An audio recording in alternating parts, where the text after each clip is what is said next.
Hello. చాలామంది అభ్యర్థులు గత 2 రోజులుగా ఏపీపీఎస్సీ గ్రూప్ 2లో పోస్టుల ప్రాధాన్యత క్రమాన్ని నిర్ణయించుకునే క్రమంలో కొన్ని ఇబ్బందులకు గురవుతూ నన్ను సంప్రదించిన మీదట ఈ వీడియోను అప్డేట్ చేస్తున్నాను. ప్రధానంగా పోస్టుల ఎంపికలో ఉద్యోగుల కేటాయింపులో ఏ పద్ధతిని అనుసరిస్తారనేది చాలామంది అభ్యర్థుల్లో ఉండే ఒక సందేహం. ముఖ్యంగా ఆ పోస్టుల కేటాయింపు, జోన్ల కేటాయింపులో అభ్యర్థి మార్కులే కీలకం లేదా ర్యాంకే కీలకం. ఎందుకు అంటే ఏ అనే అభ్యర్థికి సపోజ్ వచ్చిన మార్కులను బట్టి ముందుగా అతను ఏ పోస్ట్ కోరుకున్నాడు అనే విషయాన్ని పరిగణలోకి తీసుకుంటారు. ఆ విధంగా పరిగణలోకి తీసుకున్నప్పుడు ఆ పోస్ట్ ఆ స్థానిక జోన్లో ఉంటే దానిలో ఇవ్వటం జరుగుతుంది.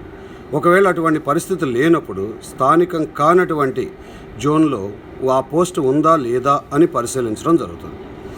ఆ విధంగా ఒకవేళ ఆ పోస్ట్ మొదటి అతని ప్రిఫరెన్స్ ఏదైతే ఉందో దాన్ని ఇచ్చి అది దొరికినట్లయితే జోన్లో కానీ నాన్ లోకల్లో కానీ ఇక రెండో పోస్ట్ పరిశీలన అనేది జరగదు. ఒకవేళ మొదటి పోస్ట్ లభ్యం కాని ఎడల అప్పుడు రెండో పోస్ట్ పరిశీలన అనేది జరగడం జరుగుతుంది. ఆ రెండో పోస్ట్ స్థానికంగా ఉన్నాయా లేవా అతనికి పర్టికులర్ కేటగిరీలో లేని ఎడల మరలా దాన్ని ఇతర జోన్లో చూడటం జరుగుతుంది. ఇది పరంపర.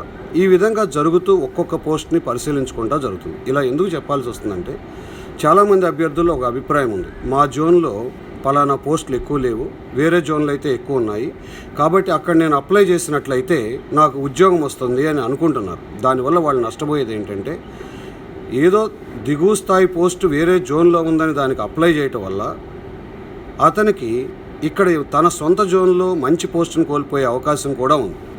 కాబట్టి అభ్యర్థులు ఏం చేయాలి అంటే మీకు ఏ పోస్ట్ ఇష్టమో దాన్ని ముందు సెలెక్ట్ చేయండి. అందులో 1 ఉన్నా 10 ఉన్నా 20 ఉన్నా దాని గురించి పట్టించుకోబాకండి. ఒకవేళ ఒక పోస్టే ఉంటే మీకు రాకపోతే తర్వాత పోస్ట్ మిమ్మల్ని చూసినాకే వెళ్తారు.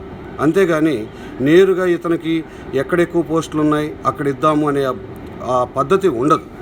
అలాగే రిజర్వ్డ్ కేటగిరీ అభ్యర్థులకు కూడా చాలా సందేహాలు ఉన్నాయి. మా రిజర్వ్డ్ కేటగిరీలో ఇతర జోనుల్లో చాలా ఎక్కువ ఉన్నాయి కాబట్టి వాటికి నేను అప్లై చేస్తాను లాంటి భావాలు ఉన్నాయి. అది కూడా తప్పే. ఎందుకంటే అలా పరిగణలోకి తీసుకోరు.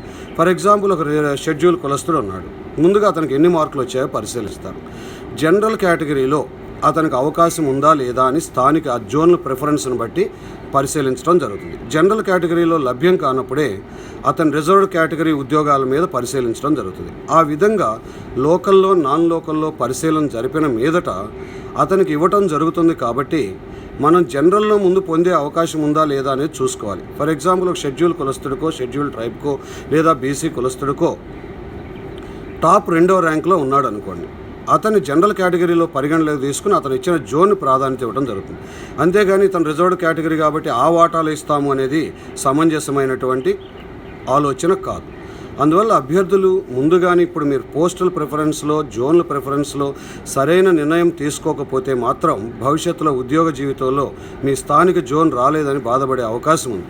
కొంతమంది అభ్యర్థులు అనుకుంటున్నారు స్థానిక జోన్ కాకుండా ఇతర జోన్లలో పోస్టులు ఎక్కువ ఉన్నాయి కాబట్టి ముందు దాన్ని పెడదాము అని. అది తప్పండి. మీ జోన్లో మీకు ఇష్టమైన పోస్టులు వరుస క్రమంలో 1 ఉన్నా 2 ఉన్నా ముందు అప్లై చేయండి.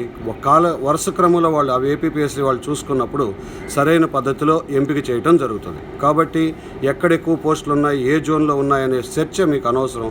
ఇక్కడ మీకు కావాల్సిన పోస్టుల ప్రిఫరెన్స్, మీ జోన్ల ప్రాధాన్యత. ఇలా చేసినట్లయితే మీకు ఇబ్బంది లేని పరిస్థితిలో మీరు ఉద్యోగం చేయడానికి అవకాశం ఉంటుంది. Thank you.